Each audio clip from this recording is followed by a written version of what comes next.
जोंनिया गथ'फ्रा दानिया थाब गाज्रि जायो। क्लास 8आवनो जौ फाग्ला जायो, क्लास 9आवनो देनद्राय जाग्रा जायो, गान्जा सोबग्रा जायो, हिन्जाव फाग्ला जायो, बाइक फाग्ला जायो। खारना मा? जाहोना मा? जाहोना रावबो नङा, बिमा बिफायानो बिनि जाहोना। जोङो गोदो उन्दै समाव, जोंनि समाव सान हाबनायनि आगोल आगोल फरायनाय टाइमाव जुदि जों मोनहैया, जोंनि बिखुङा बेरलाबखायोमोन। नंगौना? जोंनि बिखुङा बेरलाबखायो सान हाबनायनि सिगां जुदि न'आव मोनहैयाब्ला। दा जों मा नुयो? दा जोंनि फिसाफ्रा हरनि 12टा, हरनि 2टा, 2:30, 3टायाव न'आव फैयो। फैगोना फैना? हरनि 3टायाव न'आव हाबफैयो जोंनि फिसाफ्रा। अखानायै बे गथ'आ 12टासिम उन्दुयो। बिमा बिफाया खिन्थु जेबो बुङा। कुनु दिन सोङा बिमा बिफाया, दिनै मोनायाव 3टा बाजिसिम नों बहा दङमोन? सोङा, कुनु सोङा।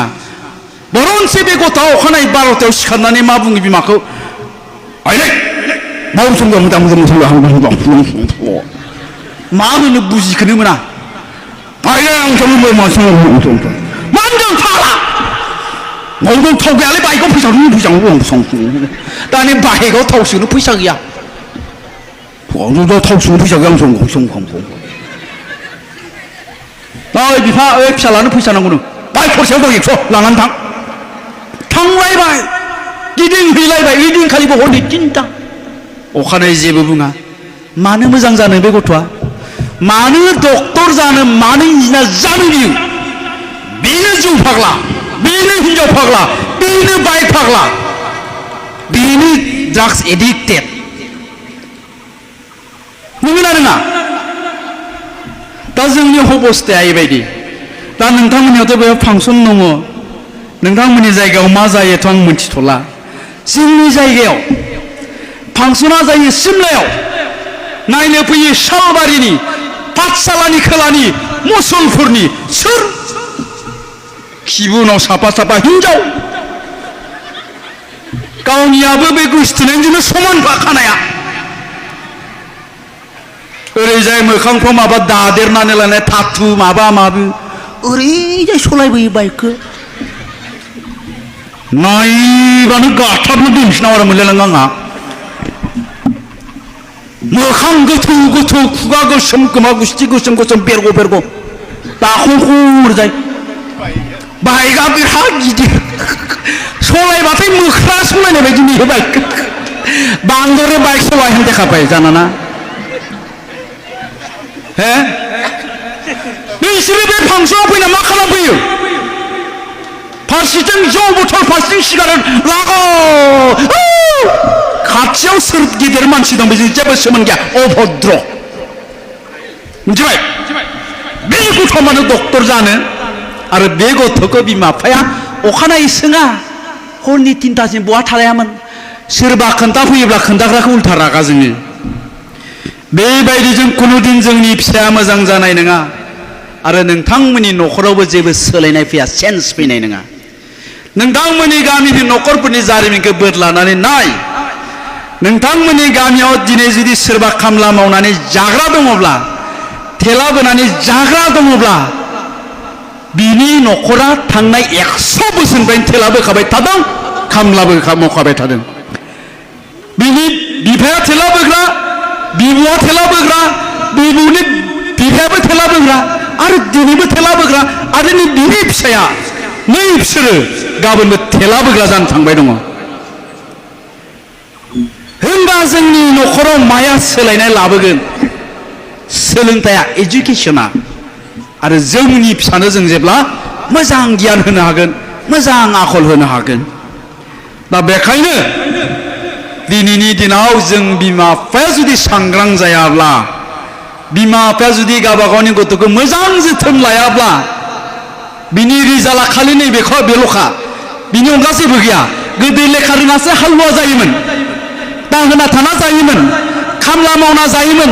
दानिया लेखा रोङासै, गैला बियो जौ फाग्ला जाबाय, ड्राग्स एडिक्टेड जाबाय, बाइक सलायथिंलाबायनानै बहाबा सौग्रावना थैसिगोन बियो, सोरजोंबा बुथार जासिगोन बियो, नङाबा गावनो सुइसाइड जानानै थैसिगोन। जों बेखौनो नुबाय दङ दा बेखायनो मोजाङै सिन्था खालामनानै नाय थांनाय मेट्रिक फाइनालनि रिजाल्ट होयोब्ला सासे लोगो अदालगुरिनिया आंखौ कल खालामनानै बुंहरदों नोंथाङा बहा दं जाहानाव आलासि जानो फैनांगौ आंहाथ' आलासि जानो सम गैया नङा फैथारनांगौ नोंथाङा फैयाब्ला आं बिराद गाज्रि मोनगोन बेबायदि बुंनायखाय आं थांबाय थांनानै ओंखाम जाबाय ओंखाम जानाय टेबोलाव बुंबाय आंखौ लोगोआ नोंथां आंनिया फिसालाया देग्लाय मेट्रिक पास जादों 87% मोनदों बेथ' जोबोद मोजांनि बाथ्रा दा फिसाला आंनिया डक्टर जानो गोसोनो दा बेखायनो आंखौ मोजां कलेजाव एडमिसन लानानै होनो थिनबाय दङ दा आंहा राहायानो गैया थाखा गैया फैसा गैया आं माबोरैजाय मोजां कलेजाव एडमिसन लाना होबावनो नोंथाङा आंनो माबा मोनसे राहा दिन्थिदो होनना बुंबाय आंखौ अब्लाथ' आं खेबसेनो बुंनो हाला जाहैबाय दा बेखायनो आं बुंबाय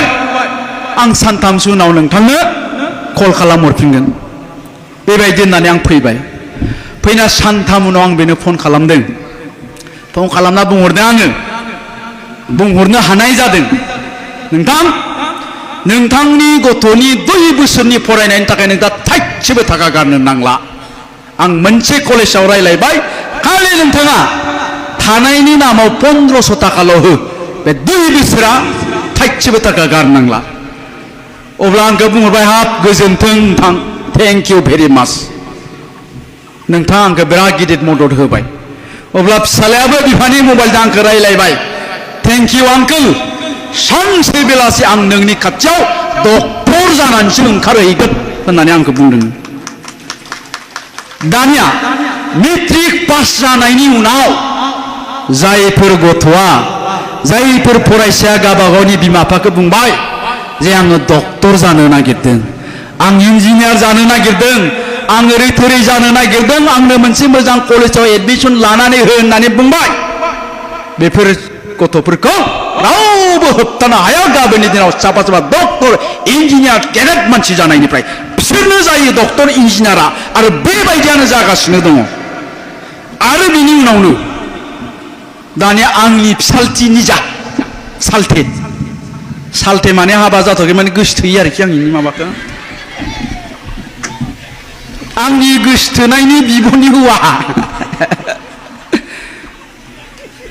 बिनियाबो 74% मोननानै मेट्रिक पास जादों दाना सालथेया फन हरबाय आंनाव सालथे ओइ मा खालामलै नोंसालायानो मा खालामदो नोंसो मोनसिगोन माबा 50,000नि मबाइल नांगौनो बायना हरदोलै नोंथाङा आं मोनथिला जाबाय 50,000नि मबाइल आंनि फिसालानो आं मबाइल बायना होआखै मेट्रिक पास जानायाव फिसाला दं दे आंहा नानिमोन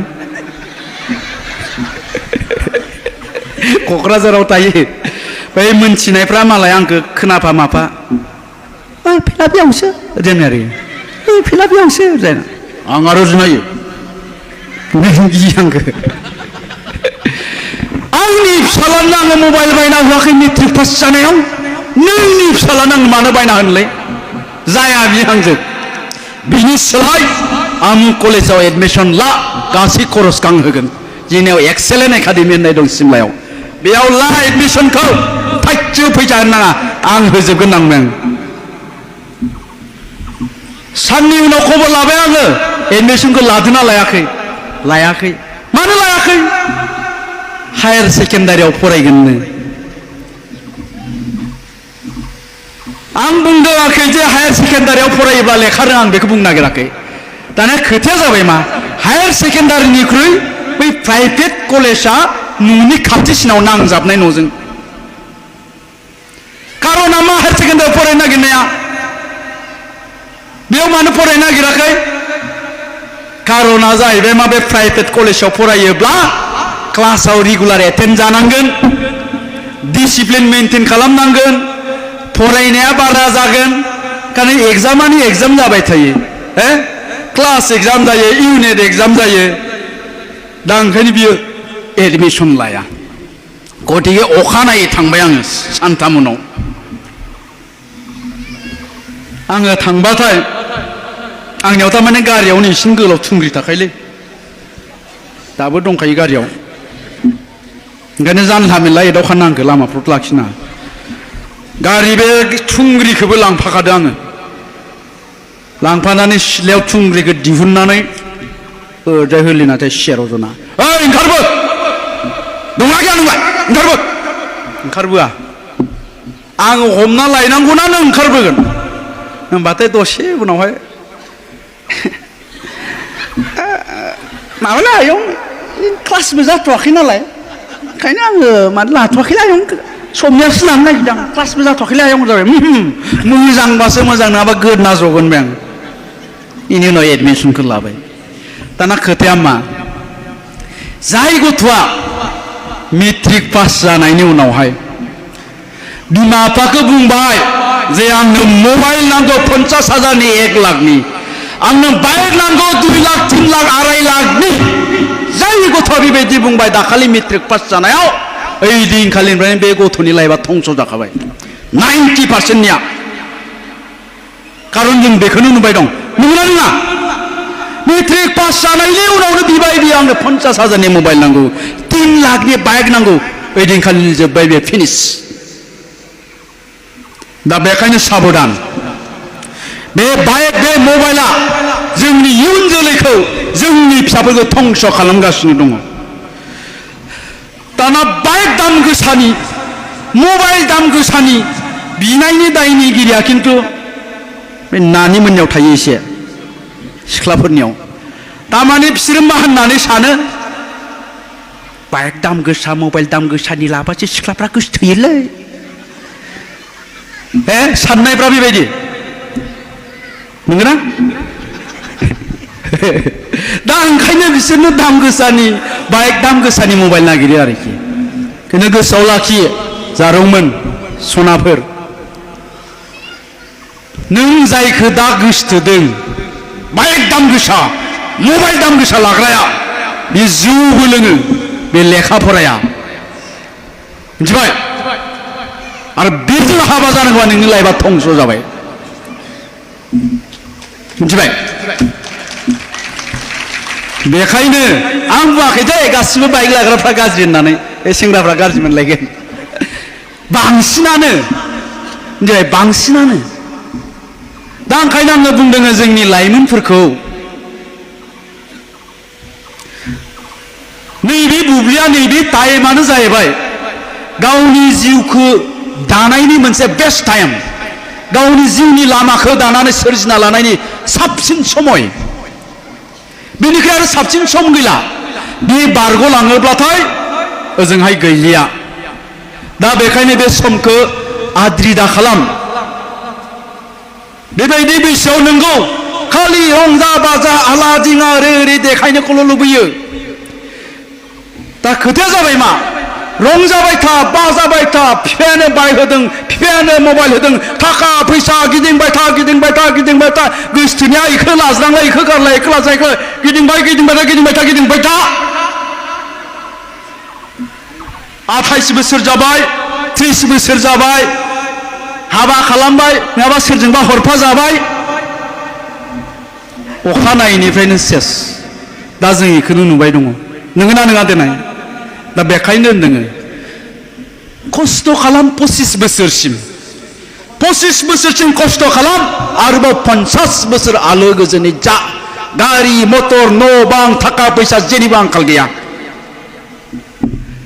25 बोसोर रंजा बाजा मोसा थाबाय था गिदिंबाय था जाबाय था लोंबाय था 50 बोसोरा गाबबाय था ना न' दं ना गारि मटर दं ना थाखा फैसा दं नों नाङा दोननाय बेखौ बैसोरसो फिल खालामनो हायो जोंसो फिल खालामनो हायो नोंसोर दा जेबो फिल खालामनो हानाय नङा हमदांनो हानाय नङा नोंसोरना खालि सिगाङाव जा नुदों बैखौ मोजां नुदों आंनो बेखौ नांगौ नांगौ नांगौ नांगौ नांगौ आखल गैयाबाबो उनाव आखल फोरोंनो हागोन साननायफ्रा बेबायदि आरो